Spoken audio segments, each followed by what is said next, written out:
Bonjour à tous et bienvenue sur ma chaîne. Aujourd'hui, on va parler du Pokémon Go Fest à Sapporo du 5 et 7 août 2022 et on va un petit peu le détailler et on va voir si c'est intéressant ou pas comparé au Pokémon Go Fest d'Allemagne que je vous ai présenté et montré.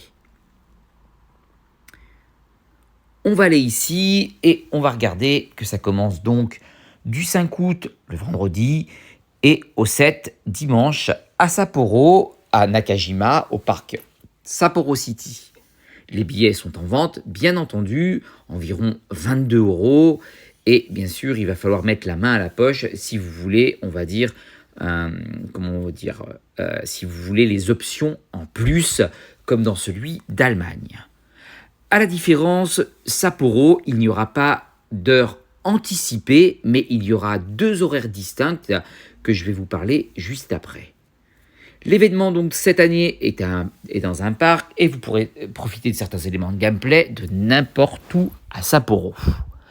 Le matin ou l'après-midi, c'est vous qui voyez. Si vous achetez le billet, vous profiterez du gameplay dans les deux zones, Sapporo et Nakajima Park et Sapporo City. Il existe donc deux types de billets, le matin et l'après-midi. Et donc, c'est à vous de choisir le fuseau horaire. Le billet du matin est de 8h à 13h30, heure locale, au parc Nakajima. Et le lieu d'événement est de 14h30 à 20h, de n'importe où dans la ville de Sapporo. Moi, ce que je vous conseille, en tout cas sur ces horaires, c'est l'horaire de 14h30 à 20h. Il y a 8 heures de décalage avec le Japon. Au moins, vous savez que c'est plus que jouable. Comparé qu'à 8 heures du matin, vous risquez d'être fatigué. Ça commencera tôt. À vous de voir. Après, on va parler avec le billet de l'après-midi. Vous pourrez jouer à n'importe où à Sapporo, de 8h à 13h30. Ça, je vous l'ai déjà dit. Et de 14h30 à 20h au parc Nakajima, le lieu de l'événement. Rappelez-vous ce que je vous ai dit, n'oubliez pas qu'on est en heure locale sur Sapporo et sur le coup, prendre le 8h, 13h30, à moins que vous êtes quelqu'un qui se lève tôt, en tout cas ça vous donne le choix pour ceux qui se lèvent tôt ou pour ceux qui veulent jouer un petit peu plus tard. Moi, personnellement, je prendrais celui de 14h30 à 20h, c'est beaucoup mieux. Pour cet événement, il y aura des recherches spéciales limitées aux événements, préparez-vous à rencontrer Chami, Skyform, en anglais j'aime bien, tout en explorant le parc Nakajima. Donc c'est un fabuleux, on ne pourra pas l'échanger, il sera uniquement au GoFest de Sapporo. Il y aura 4 habitats de Pokémon dans le parc, dont 2 n'apparaissent qu'à Sapporo. Et différents Pokémon vivent dans chaque habitat et vous pourriez les défier comme à chaque défi de collection. Sachez que tous les GoFest sont comme ça, il y a toujours des habitats. Il va y avoir aussi des études sur ces habitats. Je vous ai déjà expliqué pour l'histoire des habitats. Il faut déjà les trouver, il faut bien regarder sur la map. Quand vous avez une map comme par exemple Aipogo ou PG Sharp, je ne sais pas comment il fait votre map, mais en tout cas, pour ce qui est d'Aipogo, c'est assez bien détaillé. On peut se débrouiller à trouver les habitats. Par exemple, quand vous avez, terre, mer, etc., que vous êtes plus proche, qu'il n'y a que des poissons, vous savez que vous êtes proche. Il suffit, si on vous demande par exemple de prendre une photo, vous prenez une photo par exemple, comme je vous disais, de votre mur chez vous, ça fonctionne et ça vous validera les quêtes. Vous aurez le droit au monde merveilleux qui sera avec Soporifique, Teditsura, Rouflex et Funessir. Et dommage pour Funessir qui n'est pas shiny, moi je suis un peu déçu. Vous aurez le droit à la prairie avec Ponyta, un sécateur Yanma et Feuillajou qui rentre à nouveau, qui sera en shiny. Feuillajou, je vous rappelle qu'il fera partie de ce GoFest. Et je vais vous donner le deuxième. Vous aurez aussi le lac gelé avec Goupix, Lochlas, Stalagmite et Flottajou, qui ne sera pas shiny. Et enfin, vous aurez l'Athletic Park avec Markchoc, Capoeira, Oustikram et Flammajou. Les détenteurs du billet donc recevront des bonus, mais ça c'est comme toujours avec la deuxième recherche spéciale que vous pourrez rencontrer, qui n'ont jamais paru dans Pokémon Go, les Pokémon de tous les habitats de Pokémon du GoFest 2022, Sapporo apparaîtront à l'état sauvage. Vous obtiendrez bien sûr jusqu'à 9 raids de passe. Les ballons de la Rocket Team, voleront plus que d'habitude, comme l'autre GoFest. Donc ça, c'est pas une surprise pour tout le monde. Après, si vous avez comme nous sur Aipogo, le fait de ne pas combattre la Team Rocket, ça peut vous faire beaucoup de poussière d'étoiles. Mais je reconnais que quand on est sur un GoFest, avec les horaires qu'on a, on veut en profiter au maximum et on joue très peu sur les raids en définitive, sauf si on n'a pas les boss de raid qui sont durant cet événement. Mais autrement, la plupart du temps, on essaye d'aller au maximum pour avoir que les nouveaux shiny qui sont proposés. Vous aurez le droit donc, avec les détenteurs, pour profiter de ces éléments suivants, à Sucrocrin et Feuillajou, qui seront donc les 2 nouveaux shiny, qui seront donc à Sapporo. Vous aurez la distance parcourue des œufs, qui seront réduites à moitié, et bien entendu, il faut, vous prendrez l'instantané Go pendant le temps de l'événement pour une surprise, ça c'est toujours pareil. Des recherches de terrain sur les thèmes de l'événement spécial, toujours pareil que sur l'autre, que sur celui d'Allemagne. Vous pouvez faire tourner les disques photos à l'arrêt du poche ou obtenir des autocollants spéciaux et du cadeau, des confettis spéciaux pour l'événement. Sachez, attention, que pour le GoFest, peut-être il y a certaines choses que vous ne pourrez pas faire, car on est bien d'accord que le GoFest est normalement en présentiel, et donc normalement il faut être présent, donc il y a certains événements, peut-être certaines choses que vous ne pourrez pas faire, comme ça a été le cas en Allemagne.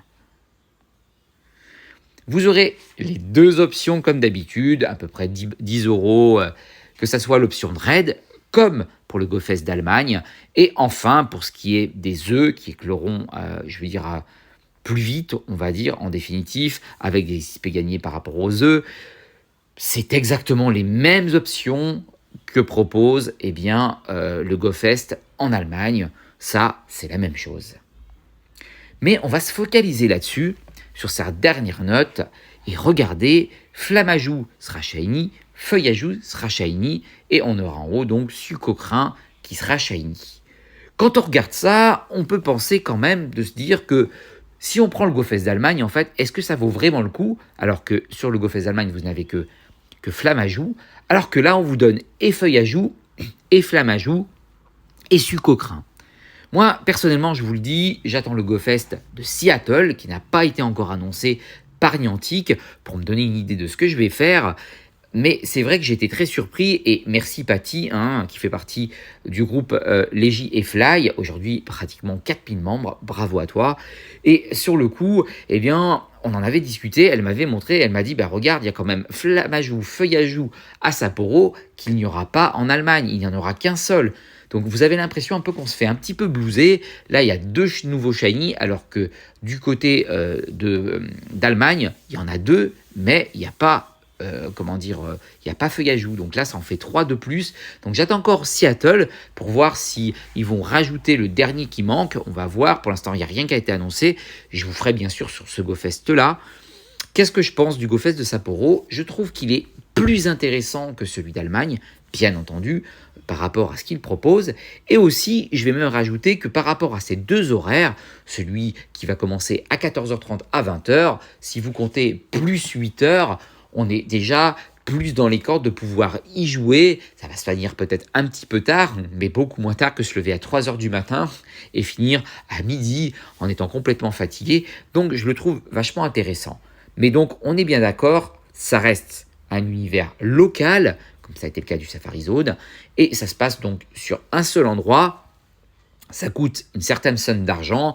Si vous multipliez les 3 GoFest, par exemple, vous risquez de vous ruiner. Surtout que celui de Seattle, je pense, et celui d'Allemagne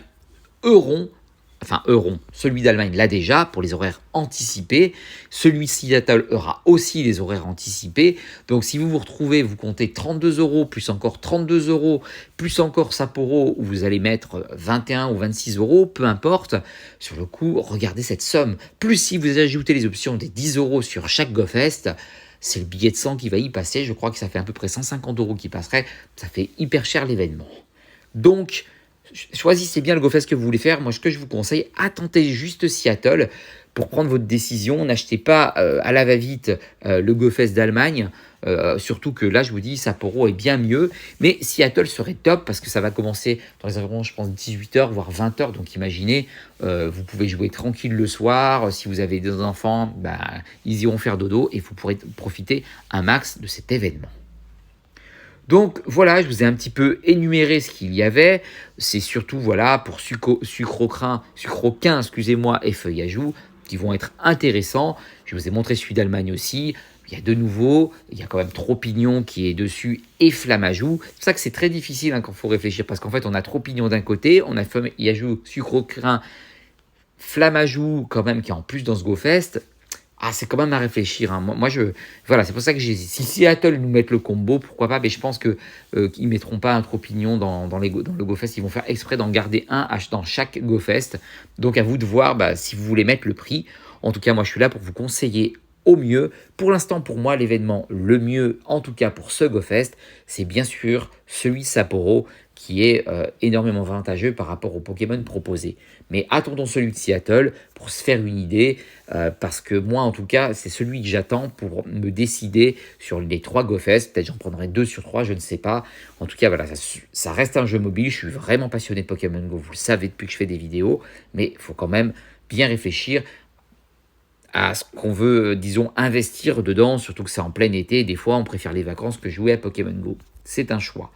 En tout cas, voilà pour mon ressenti. Je vous ai montré ce qui va être intéressant, les Pokémon qui vont être distribués, etc. Donnez-vous juste cette impression, réfléchissez à ce que vous voulez faire, à vous dire est-ce que c'est vraiment intéressant ou pas, c'est vraiment à vous de voir. Pour moi, pour l'instant, en tout cas, celui de Sapporo est le meilleur. Comme vous le voyez en bas sur la photo, hein, bien sûr, il y a le petit papillon de Patty. Hein, regardez, c'est bien elle qui a fait ça. J'ai bien sûr son autorisation à chaque fois que je fais ça, hein, pour vous montrer, parce que déjà, elle fait des super trucs, moi j'aime bien. Et aussi, bah, je lui demande, quoi qu'il arrive à chaque fois, est-ce que je peux... Voilà, il y a pas de, je ne spoil pas ses photos, etc. Je lui demande bien l'autorisation, elle est bien au courant. Donc, on se parle, voilà, il y a pas de souci. Je trouve que c'est très bien expliqué pour vous et pour moi. Moi, je suis seulement, comment dire, l'orateur qui vous explique un petit peu mieux pour ceux qui ne connaissent rien sur le GoFest.